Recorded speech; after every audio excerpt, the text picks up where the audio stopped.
రేపు గల్ఫ్ బాధితులు భారత్కు రానున్నట్లుగా తెలిపారు Gulf Telangana welfare and cultural association అధికార ప్రతినిధి బసంత్ రెడ్డి.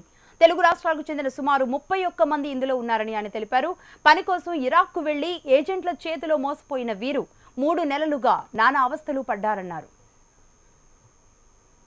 భవన నిర్మాణ కార్మికులుగా పనిచేస్తూ మన తెలుగు కార్మికులు ఏజెంట్ల చేతిలో మోసపోయి అక్కడ విజాలపై వెళ్ళి వీసా అయిపోయినాక స్వదేశం రాలేక నానా ఇబ్బందులు పడుతుంటే మా దృష్టికి వస్తే మేము ఎన్ఆర్ఐ మంత్రి కేటీఆర్ గారి దృష్టికి తీసుకెళ్ళాము.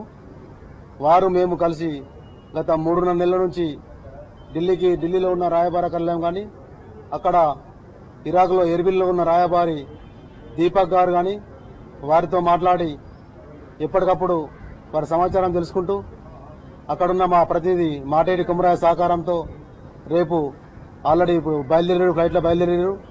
రేపు ఈరోజు అర్ధరాత్రి కానీ ఢిల్లీకి రానున్నారు.